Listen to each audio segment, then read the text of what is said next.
ఓం శ్రీ గణేశ శారద మాతృశ్రీ గురుభ్యం నమః. మిత్రులారా, గతంలో నేను ప్రాచీన భారత వైమానిక ప్రగతి గురించి చేసినటువంటి వీడియో చాలామంది అప్రిషియేట్ చేశారు. సిమిలర్ టైప్ ఆఫ్ వీడియోస్ను కూడా చేయమని చాలామంది సలహా ఇవ్వడం జరిగింది. అదే ప్రకారం నేను ఈ రోజున ప్రాచీన భారత ఖగోళ విజ్ఞానం అనేటువంటి విషయం గురించి మీకు విపులంగా వివరించబోతూ ఉన్నాను. దయచేసి స్కిప్ చేయకుండా చివరి దాకా చూడండి. మీ మిత్రులకు కూడా షేర్ చేయండి. చాలా ఇంపార్టెంట్ ఇన్ఫర్మేషన్. ప్రతి సోమవారం, గురువారం వేదవ్యాస మహర్షి చెప్పినటువంటి ఒరిజినల్ మహాభారతం కథను వీలైనంత సింపుల్గా మనకు అందరికీ కూడా అందించే ప్రయత్నం చేస్తూ ఉన్నాను. దయచేసి ఆదరించండి. అదేవిధంగా ప్రతి శనివారం ఒక స్పెషల్ ఎపిసోడ్ కూడా చేయడం జరుగుతుంది. ఇప్పుడు మనం వైమానిక శాస్త్రం మీద చేశాము. అదేవిధంగా గుణాఢ్యుడి యొక్క బృహత్ కథ అనేటువంటి ఎపిసోడ్ చేశాము. కాలజ్ఞానం మీద చేశాము. ఇలా సింగిల్ ఎపిసోడ్స్ చేయడం జరుగుతుంది శనివారం. ఈ టాపిక్లోకి వెళ్ళేటువంటి ముందు మీకు ఒక విషయం చెప్పాలి. క్యాథరిన్ మేయో అనేటువంటి అమెరికన్ జర్నలిస్టు 1927లో మదర్ ఇండియా అనేటువంటి ఒక పుస్తకం రాశారు. అందులో ఆవిడ కేవలం భారతీయ సమాజంలో ఉన్నటువంటి చెడు విషయాలు, మూఢనమ్మకాలు, మూఢ విశ్వాసాలు, అదేవిధంగా అపరిశుభ్రత, టోటల్గా ఈ టాపిక్స్ని కవర్ చేస్తూ ఆవిడ మదర్ ఇండియా అనేటువంటి పుస్తకం రాయడం జరిగింది.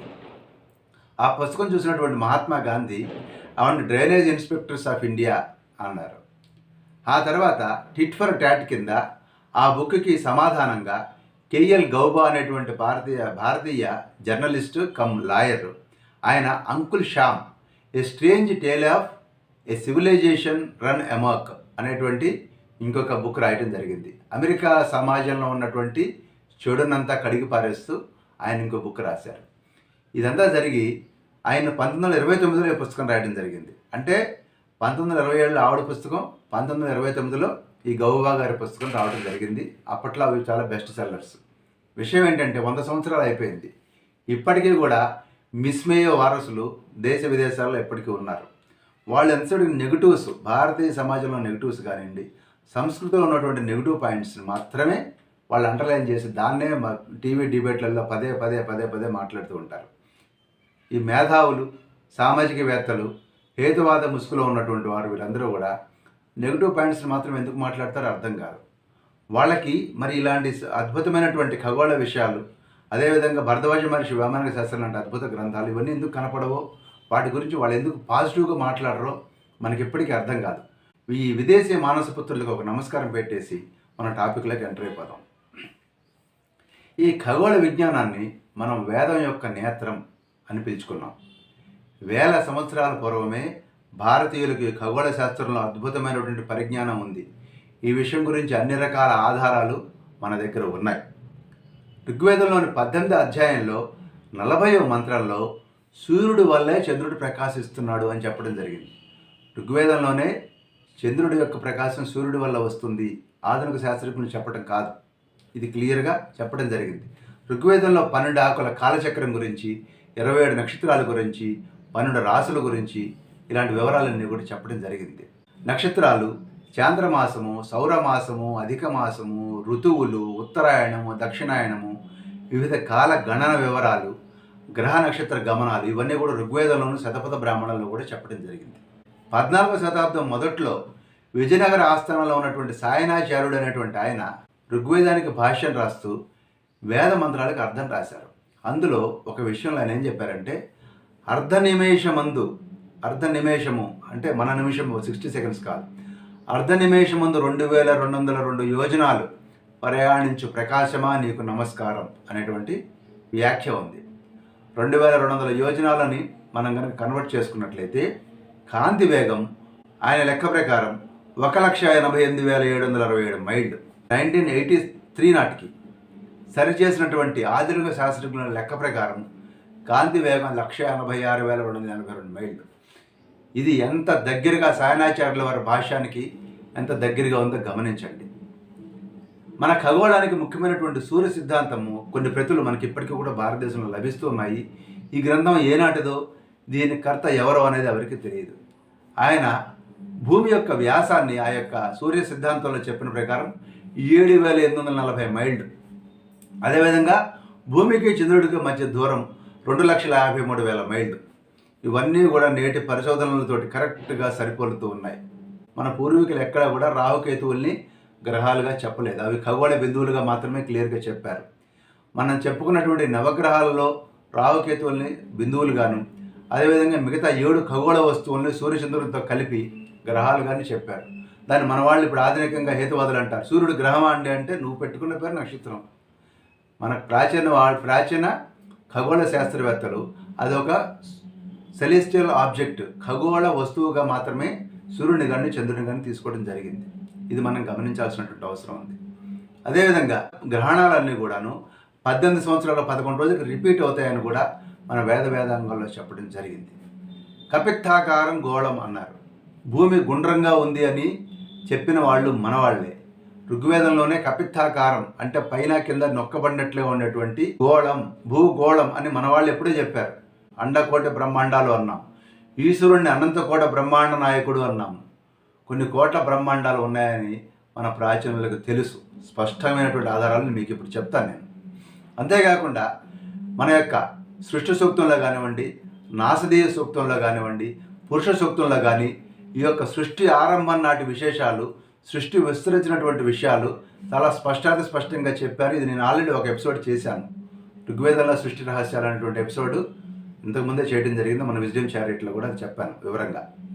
ఈ విధంగానే ఒకానొక సందర్భంలో బ్రహ్మదేవుడు నేను సృష్టించాను అంటే విష్ణుమూర్తి తను ఆ బ్రహ్మదేవుడిని తీసుకుని అండకోటి బ్రహ్మాండాలు చూపించి ఇందులో నీ సృష్టి ఎంత అని ప్రశ్నించినట్టుగా కూడా మనకి పురాణ కథలు ఉన్నాయి.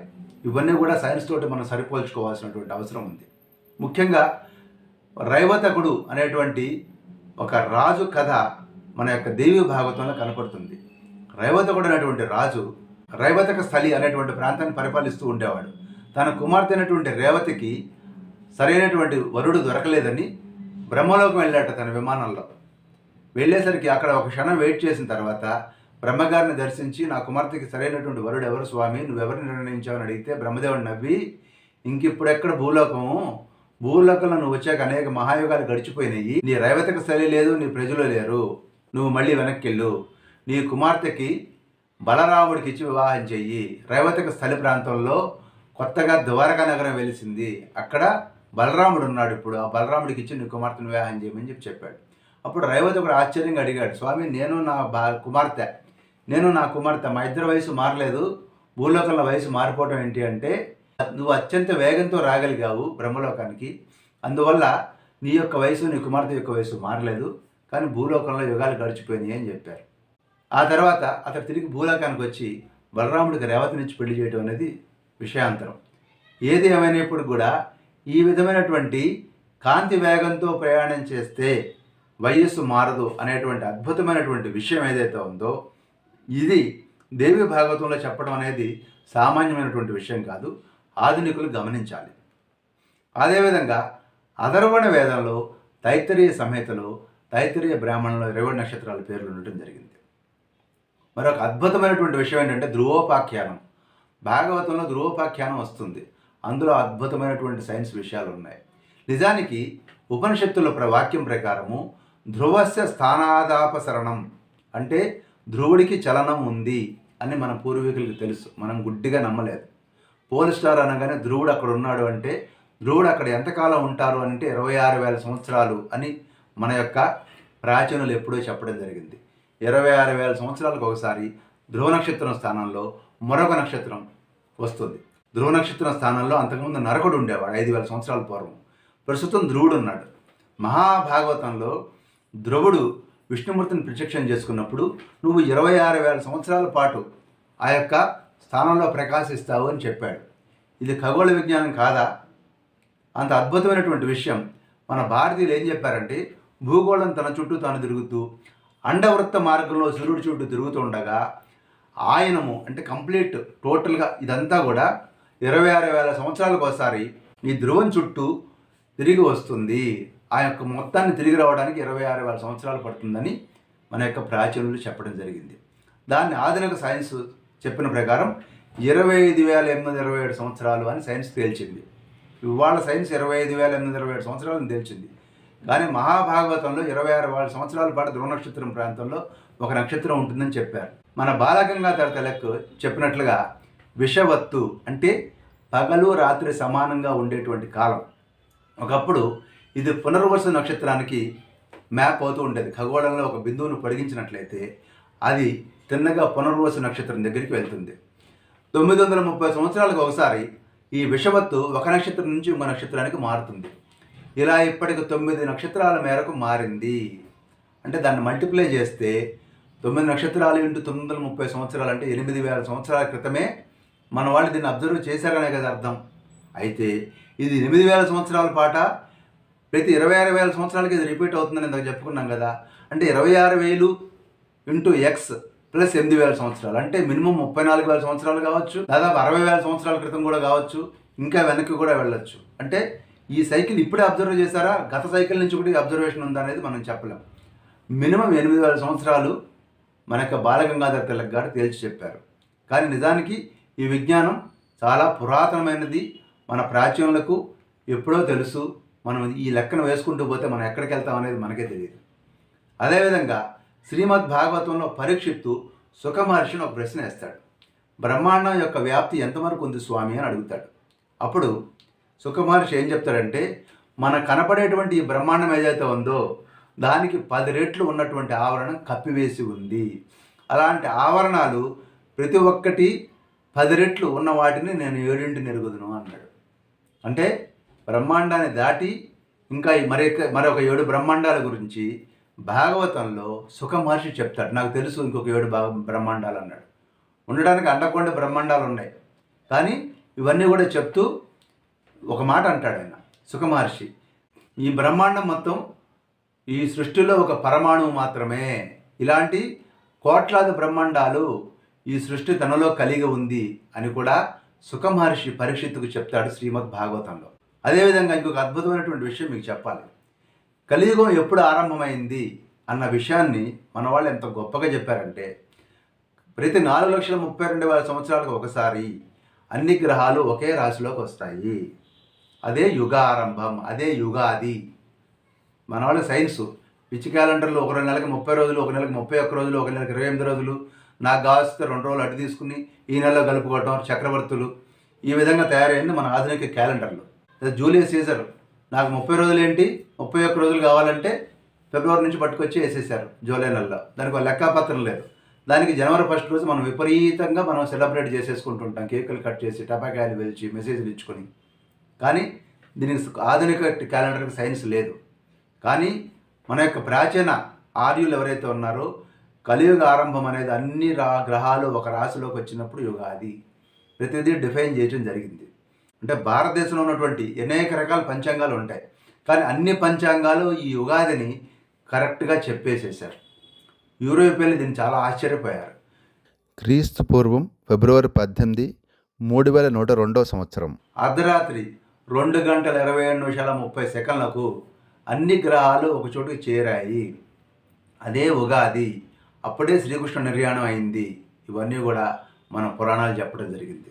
అప్పటి నుంచి కూడా ఈ రోజు వరకు కూడా రవి, చంద్ర, కుజ, బుధ, గురు, శుక్ర, శని ఈ గ్రహాల యొక్క గ్రహస్థితులని ఖచ్చితంగా యాక్యురేట్గా లెక్క వేసి గ్రహణాలు ఎప్పుడు వస్తాయి ఎవ్రీథింగ్ పర్ఫెక్ట్గా మన పంచాంగాల్లో రాస్తున్నారు.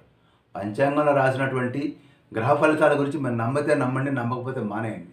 కానీ ఈ ఖగోళ విజ్ఞానం అనేది మీరు నమ్మకుండా కళ్ళెట్లా మూసుకుంటారు? మనకి భారతదేశంలో ప్రాచీన కాలం నుంచి కూడా అనేక మంది పరిశోధకులు ఈ విషయంలో అద్భుతమైనటువంటి పరిశోధనలు చేశారు. దీర్ఘతమసుడు అనేటువంటి ఋషి సూర్యుని గురించి అధ్యయనం చేస్తూ తన కళ్ళు 2 పోగొట్టుకున్నాడు. ఇది మీకు తెలుసా? అదేవిధంగా వృత్సమధుడు అనేటువంటి మహర్షి చంద్రుడి గర్భంలో జరిగేటువంటి పరిణామాలను కూడా ఆయన వివరించడం జరిగింది. అదేవిధంగా ఆర్యభట్టు, 1వ భాస్కరాచార్యుడు, 2వ భాస్కరాచార్యుడు, బ్రహ్మగుప్తుడు, వరాహమిహిరుడు, సాయనాచార్యుడు ఇలా అనేక మంది పరిశోధకులు అద్భుతమైనటువంటి పరిశోధనలు ఖగోళ శాస్త్రంలో చేశారు. ఆర్యభట్టు గురించి మనకు తెలుసు. క్రీస్తు శకం 476లో అంటే నేటికి 1150 సంవత్సరాల పూర్వమే అతడు ఆర్యభట్టి అని రాశాడు. అప్పుడు అతని వయసు 23 సంవత్సరాలు. అందులో భూగోళం తన అక్షం మీద తానే తిరుగుతోంది, అదేవిధంగా పరిభ్రమణం గురించి, వేరువారి సమయాల్లో సూర్యోదయం సూర్యాస్తమయాల గురించి, గ్రహణాల గురించి, రాహుకేతువుల గురించి, గ్రహాల మధ్య దూరాల గురించి ఇవన్నీ కూడా ఆయన అద్భుతంగా చెప్పాడు. ఆయన కాలంలోనే పాటలీపుత్రంలో అబ్జర్వేటరీ అంటే నక్షత్రశాల ఆ రోజుల్లోనే ఉంది. ఆ తర్వాత 14వ శతాబ్దంలో కాశీలో కూడా ఒక అబ్జర్వేటరీ ఉండేది. ఈ విధంగా చెప్పినటువంటి ఆర్యభట్టు పై అంటే మన మ్యాథమెటిక్స్లో వస్తుంది పై విలువ 3.1416 అని ఆ రోజుల్లోనే క్రీస్తుశకం 476 ప్రాంతంలోనే చెప్పడం జరిగింది. అంటే నేటికి 1550 సంవత్సరాల క్రితమే. అలాగే ట్రిగ్నోమెట్రీ అంటే త్రికోణమితి అది కూడా ఆయనే మొదటి ఆద్యుడు ఆర్యభట్టే. అదేవిధంగా బ్రహ్మగుప్తుడు 6వ శతాబ్దంలో జీవించినటువంటి వాడు. ఆయన భూమి ఆకర్షణ గురించి, గ్రహణాల గురించి, గ్రహాల ఉదయ అస్తమయాల గురించి, చంద్రుని మీద మచ్చల గురించి, స్థల కాల దూరాలకు సంబంధించినటువంటి సమస్యల గురించి అద్భుతమైనటువంటి గ్రంథాలు రాశాడు. ఈయన రాసినటువంటి బ్రహ్మ స్ఫుట సిద్ధాంతము, ఖండ ఖాద్యకము ఇవన్నీ కూడా అరబ్బుల భాషలోకి అనువాదమయ్యాయి. ఈ వివరాలన్నీ కూడా మీకు ఈ ఎపిసోడ్లోని చివరిలో చెప్తాను. దాన్ని విదేశీయులు ఎలా కాపీ కొట్టారు అనేది కూడా మీకు ఇప్పుడు నేను చెప్తాను. మరొక వ్యక్తి వరాహమిహిరుడు. ఈ వరాహమిహిరుడు 6వ శతాబ్దంలోనే బృహత్ సంహిత, బృహత్ జాతకం అనేటువంటి పుస్తకాలు రాశారు. అదేవిధంగా ఇంకో విషయం చెప్పుకోవాలి ఇక్కడ. వేదాంగ జ్యోతిషం అనేటువంటి గ్రంథము 3400 ఏళ్ళ నాటిది. అందులో రవి ధనిష్ట 1వ పాదంలో ఉండటం చేత మాఘమాసంలో ఉత్తరాయణం వస్తుందని, ఆశ్లేష నక్షత్రం 2వ పాదంలో ఉండటం చేత శ్రావణ మాసంలో దక్షిణాయనం సంభవిస్తుందని చెప్పడం జరిగింది. ఇది 3400 ఏళ్ళ మాట. అయితే వరాహమిహిరుడు ఈ గ్రంథాన్ని రెఫర్ చేస్తూ 1500 ఏళ్ల నాడు బృహత్ సంహితలో ఒక మాట రాశాడు. ఏం రాశాడంటే 1500 ఏళ్ల క్రితం ఏముందో చెప్తున్నాం. గ్రహాల పొజిషన్. సూర్యుడు ఇప్పుడు మకర రాశిలో ప్రవేశించినప్పుడు ఉత్తరాయణం వస్తుంది, కర్కాటకంలో ప్రవేశించినప్పుడు దక్షిణాయనం కలుగుతోంది అన్నాడు. అంటే ఈ యొక్క గ్రహాల యొక్క గమనం 6 పాదాలు వెనక్కి నడిచింది. అంటే వేదంగా జ్యోతిష గ్రంథం నాటి 3400 ఏళ్ళ నాటి కథ గురించి వరాహమిహిరుడు 1500 ఏళ్ల నాడు చెప్తూ ఈ మాటలు చెప్పాడు. ఆ లెక్క వేసుకుంటూ వచ్చి ప్రస్తుతం ఉన్నటువంటి లెక్క వేసుకుంటే ప్రస్తుతం మూల నక్షత్రం 3వ పాదంలోకి రవి వచ్చినప్పుడు ఉత్తరాయణం ప్రారంభమవుతుంది. అంటే డిసెంబర్ 21 నాటికే ఉత్తరాయణం ప్రారంభమవుతుంది. దయచేసి విజ్ఞులు గమనించాలి. ఇంకా మనం మకర సంక్రాంతి రోజు ఉత్తరాయణం అంటున్నాము, కానీ నిజానికి డిసెంబర్ 21 నాడు మూల నక్షత్రం 3వ పాదంలో రవి వచ్చినప్పుడే ఉత్తరాయణం మొదలవుతుంది. సో మనం ఈ విషయాన్ని పెద్దలే తేల్చాల్సినటువంటి విషయం. డిసెంబర్ 21 నాడు ఉత్తరాయణం వస్తుంది, జనవరి 14 కాదు అని వరాహమిహిరుడు చెప్పిన దాని ప్రకారం మనం ఇప్పుడు చెప్పుకోవాలి. అదేవిధంగా 7వ శతాబ్దంలో జీవించినటువంటి మొదటి భాస్కరాచార్యుడు మహాభాస్కరీయము, లఘు భాస్కరీయము, ఆర్యభట్టీయ భాష్యం అనేవి రాశాడు. ఆయన ఆర్యభట్టు చెప్పినటువంటి సిద్ధాంతాలన్నీ బలపరచడమే కాకుండా ట్రిగ్నామెట్రీలో సైన్లు, కాసులు, అదేవిధంగా భిన్నాలు ఇవన్నీ కూడా మొదటి భాస్కరాచార్యుడు అభివృద్ధి చేశాడు. ఆ తర్వాత 12వ శతాబ్దంలో జీవించినటువంటి 2వ భాస్కరాచార్యుడు గణిత ఖగోళ శాస్త్రాన్ని సమీకరించి ఖచ్చితమైనటువంటి లెక్కలు, యంత్రాలు కూడా ప్రతిపాదించాడు 2వ భాస్కరాచార్యుడు. అందుట్లో ఆయన ఒక మాట చెప్పాడు. సూక్ష్మ యంత్రాలు లేకుండా ఈ యొక్క కాలగణన లేదా ఖగోళ పరిశోధన చేయటం కష్టము అని చెప్పి తెలుసుకొని ఆయన కొన్ని యంత్రాల పేర్లు కూడా 2వ భాస్కరాచార్యుడు 12వ శతాబ్దంలోనే చెప్పడం జరిగింది. నాడీ వలయ యంత్రం, యష్టి యంత్రం, ఘటి యంత్రం, చక్ర యంత్రం, శంకు యంత్రం, చాపం, తుర్యం, ఫలకం ఇలాంటివన్నీ కూడా ఆయన ఆ రోజుల్లోనే తయారు చేసి ఆ యొక్క పరికరాల గురించి ఆయన వివరించడం జరిగింది. అదేవిధంగా గురుత్వాకర్షణ గురించి కూడా ఈ 2వ భాస్కరాచార్యుడు చాలా స్పష్టంగా తన లీలావతి గణితంలో చెప్తాడు. లీలావతి అనేది కుమార్తె అనమాట. ఆమె అడుగుతుంది, నాన్న భూమి దేని మీద నిల్చుంది? ఆదిశేషుడి మీద, తాబేలు మీద, ఏనుగు మీద. ఇవన్నీ కూడా తప్పుగా చెప్తున్నట్టున్నారే. అలా చెప్పినట్లయితే అవి ఎక్కడ దేని మీద నిలబడి ఉన్నాయి? అలాంటప్పుడు అవి స్వయంగా స్పేస్లో నిలబడి ఉన్నాయని చెప్పుకుంటే అది భూమి కూడా నిలబడి ఉండొచ్చు కదా, ఇది ఏంటి అని అడుగుతుంది లీలావతి గణితంలో తన తండ్రి అయినటువంటి 2వ భాస్కరాచార్యుడిని. అప్పుడు ఆయన ఏమంటాడంటే, అమ్మా ఒక వస్తువుని 4 వైపులా కూడా లాగిపట్టు ఉంచితే అది కదలకుండా ఎలా ఉంటుందో, ఈ సృష్టిలో అన్ని గ్రహాలు, అన్ని ఖగోళ పదార్థాలు ఒకదాన్నొకటి ఆకర్షించుకుని వికర్షించుకుని ఉంటాయి. ఒక ఈక్విలిబ్రియం స్టేట్లో అవి 4 వైపులా లాగబడినటువంటి భూమి స్పేస్లో అలాగే నిలబడి ఉంది. ఈ ఆకర్షణ వికర్షణ బలాల వల్లనే ఈ సృష్టి అంతా కూడా ఆకాశంలో ఆధారరహితంగా ఉంది. అదేవిధంగా ఈ యొక్క ఆకర్షణ శక్తి వల్లే వస్తువులన్నీ కూడా భూమి మీద పడతాయి అని లీలావతి గణితంలో స్పష్టంగా ఉంది. ఇప్పుడు చెప్పండి, న్యూటన్నా భాస్కరాచార్యుడా ఎవరు గ్రావిటేషనల్ ఫోర్స్ గురించి మొదటి ప్రపంచానికి చెప్పింది? అదేవిధంగా లీలావతి గణితంలో మరో ప్రశ్న అడుగుతుందన్నమాట. నాన్న భూమి గోళమా బలపరప అంటే అప్పుడు తండ్రి చెప్తాడు, కనిపించినంత మేర అది బలపరపుగా కనపడుతుంది కానీ నిజానికి ఇది గోళము అని కూడా భాస్కరాచార్యుడు చెప్పడం జరిగింది. అదేవిధంగా మంజుల వంటి వారు అనేక ఖగోళ గ్రంథాలని 10వ శతాబ్దంలోనే రాయటం జరిగింది. ఈ విధంగా అభివృద్ధి పొందినటువంటి మన ఖగోళ శాస్త్రాన్ని మన యొక్క భారతీయ పండితులు బాగ్దాద్ వంటి చోట్ల అరబ్బులకు బోధించడం జరిగింది. ఈ యొక్క బ్రహ్మగుప్తుడు రాసినటువంటి బ్రహ్మస్ఫుట సిద్ధాంతాన్ని మహమ్మద్ ఇబిన్ ఇబ్రహీం ఆల్ ఫజారీ అనేటువంటి అరబ్బు పండితుడు హింద్ అనే పేరుతోటి అరబ్బీలోకి అనువదించడం జరిగింది. అలాగే బ్రహ్మగుప్తుడు రాసినటువంటి ఖండఖాద్యకం అనేటువంటి గ్రంథాన్ని అర్కంద్ అనే పేరుతోటి యాకూబ్ ఇబిన్ తరీఖ్ అనే పండితుడు అరబ్బీలోకి అనువాదం చేయడం జరిగింది. ఆ తర్వాత ఆల్ బతానీ, ఆల్ బెరూని వంటి వాళ్ళు కూడాను ఈ గణిత ఖగోళ శాస్త్రాల్లో తాము సంపాదించినటువంటి పాండిత్యం అంతా కూడా భారతీయుల నుండి నేర్చుకున్నదే అని వాళ్ళు చెప్పడం జరిగింది. వీళ్ళన్నీ కూడా ఈ యొక్క శాస్త్రాలని యూరోపియన్లకు నేర్పడం జరిగింది. యూరోప్లో 10వ శతాబ్దిలో ఇటలీలో ఈ యొక్క ఖగోళ శాస్త్రంలో పేరు ప్రఖ్యాతులు సంపాదించినటువంటి పోప్ 2వ సిల్వెస్టర్ కూడా అరబ్బుల ద్వారా నేర్చుకున్నటువంటి భారతీయ విజ్ఞానమే. ఇంకొక విషయం చెప్పాలి ఇక్కడ, అటు వెస్ట్రన్ కంట్రీస్ అభివృద్ధి చెందినటువంటి దేశాలను మనం చెప్పుకుంటున్నటువంటి దేశాల్లో క్రీస్తుపూర్వం 3వ శతాబ్దిలో అరిస్టార్కస్ అనేటువంటి ఒక తత్వవేత్త సూర్యుని చుట్టూ భూమి తిరుగుతోందని చెప్పాడు. కానీ క్రీస్తు శకం 2వ శతాబ్దం వచ్చేసరికి టాలెమీ అన్నాడు భూమి కేంద్రము సూర్యుడు కాదు అన్నాడు. దాన్ని ఆనాటి చర్చి ఆమోదించింది. దాంతో క్రీస్తు శకం 2వ శతాబ్దం నుంచి 16వ శతాబ్ది వరకు అంటే 1400 సంవత్సరాల పాటు మొత్తం యూరోప్ కేవలం భూకేంద్ర సిద్ధాంతాన్ని మాత్రమే నమ్ముకుంటూ వచ్చింది. మనం గొప్పవాళ్ళం, మనం భూమి మీద ఉన్నాం కాబట్టి భూమి ఇంకోళ్ళు చుట్టూ తిరగాల్సిన కర్మ ఏం పట్టింది మనకి? సూర్యుడైనా చంద్రుడైనా గ్రహాలైనా కూడా భూమి చుట్టూనే తిరగాలి, ఎందుకంటే మనం ఉన్నాం కాబట్టి. ఇది యూరోపియన్ల యొక్క ఆలోచన. ఆ విధంగానే 1400 సంవత్సరాల పాటు వాళ్ళు అంధకారంలో ఉన్నారు, మనం అంధకారంలో లేవు. ఇప్పటిదాకా చెప్పాను కదా, ఈ విధమైనటువంటి అద్భుతమైనటువంటి ఖగోళ విజ్ఞానం మనం సాధించాం. 16వ శతాబ్దిలో స్పెయిన్లో ఉన్నటువంటి మాడ్రిడ్లో అరబ్బులు ఒక విశ్వవిద్యాలయం స్థాపించారు. అక్కడికి పోలండ్కు చెందినటువంటి కోపర్నికస్ విద్య నేర్చుకోవడం కోసం వచ్చాడు. అతడు 1543వ సంవత్సరంలో తిరిగి సూర్యకేంద్ర సిద్ధాంతాన్ని ప్రతిపాదించాడు. మన పుస్తకాల్లో కోపర్నికస్ గురించి చెప్తాం. సూర్యకేంద్ర సిద్ధాంతం ఎవరు ప్రతిపాదించారంటే కోపర్నికస్. ఇది మన యొక్క తెలివితేటలు. అదేవిధంగా ఈ యొక్క సూర్యకేంద్ర సిద్ధాంతాన్ని 1610లో యూరోప్లో గెలీలియో దాన్ని నిరూపించి టెలిస్కోప్ కనుక్కున్న తర్వాత దాన్ని నిరూపించాడు.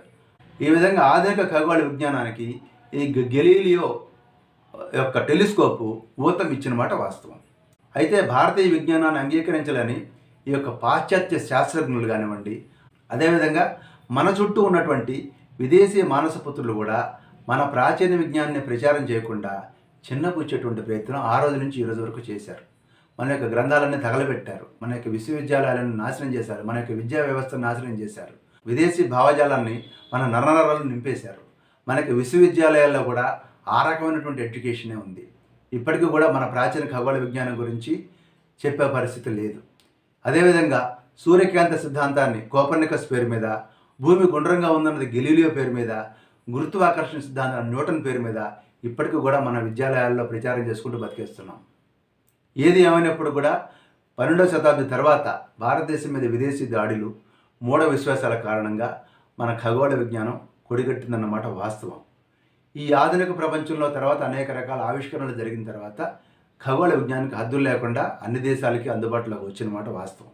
అయితే ఎన్నో శతాబ్దాల క్రితం భారతదేశంలోనే జరిగినటువంటి ఈ ఆవిష్కరణలు, ఈ పరిశోధనలు, ఈ కాలగణన ఒక అద్భుతం. ఇవన్నీ మనం గ్రహించాలి, 10 మందికి చెప్పాలి, మన గొప్ప మనకు చెప్పుకోవాలి. అయితే మా తాతలు నేతులు లాగారు అన్న సామెత కాకుండా మనం కూడా ఈ యొక్క పరిశోధన యొక్క ఫలాలను ముందు తరాలకి మనం అందించాల్సినటువంటి అవసరం ఎంతైనా ఉంది. స్వస్తి.